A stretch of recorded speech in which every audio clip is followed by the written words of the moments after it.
خدا باپ کے زندہ و جلال کلام میں سے زندگی برا کلام، پالوس رسول کا خط رومیو کے نام، اس کا چھٹا باب 1 سے 23 آیت مبارکہ تک۔ پس ہم کیا کہیں؟ کیا گناہ کرتے رہیں تاکہ فضل زیادہ ہو؟ ہرگز نہیں۔ ہم جو گناہ کے اعتبار سے مر گئے، کیوں کر اس میں آئندہ کو زندگی گزاریں؟ کیا تم نہیں جانتے کہ ہم جتنوں نے مسیح یسوع میں شامل ہونے کا بپتسمہ لیا تو اس کی موت میں شامل ہونے کا بپتسمہ لیا؟ پس موت میں شامل ہونے کے بپتسمہ کے وسیلہ سے ہم اس کے ساتھ دفن ہوئے، تاکہ جس طرح مسیح باپ کے جلال کے وسیلہ سے مردوں میں سے جلایا گیا، اسی طرح ہم بھی نئی زندگی میں چلیں۔ کیونکہ جب ہم اس کی موت کی مشابہت سے اس کے ساتھ پاوست ہو گئے تو بے شک اس کے جی اٹھنے کی مشابہت سے بھی اس کے ساتھ پاوست ہوں گے۔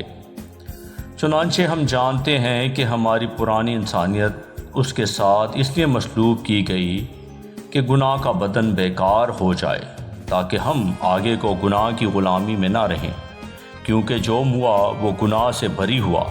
بس جب ہم مسیح کے ساتھ موئے تو ہمیں یقین ہے کہ اس کے ساتھ جئیں گے بھی، کیونکہ یہ جانتے ہیں کہ مسیح جب مردوں میں سے جی اٹھا ہے تو پھر نہیں مرنے کا، موت کا پھر اس پر اختیار نہیں ہونے کا، کیونکہ مسیح جو موا گناہ کے اعتبار سے ایک بار ہوا، مگر اب جو جیتا ہے تو خدا کے اعتبار سے جیتا ہے۔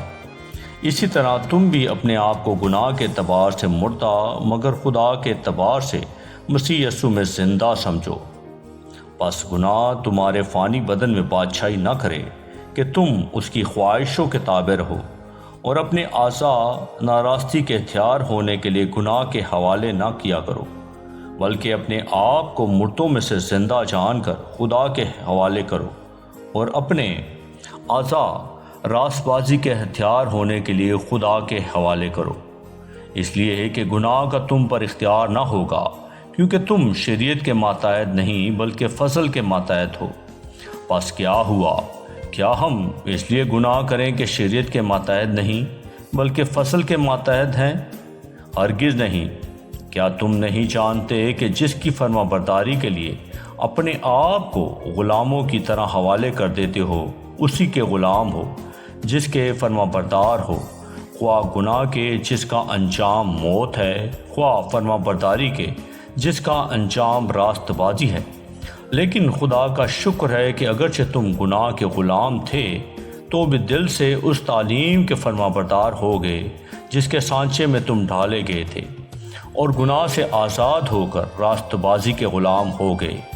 میں تمہاری انسانی کمزوری کے سبب سے انسانی طور پہ کہتا ہوں، جس طرح تم نے اپنے اعضاء بدکاری کرنے کے لیے ناپاکی اور بدکاری کی غلامی کے حوالے کیے تھے، اسی طرح اب اپنے اعضاء پاک ہونے کے لیے راست بازی کی غلامی کے حوالے کر دو، کیونکہ جب تم گناہ کے غلام تھے تو راست بازی کے اعتبار سے آزاد تھے۔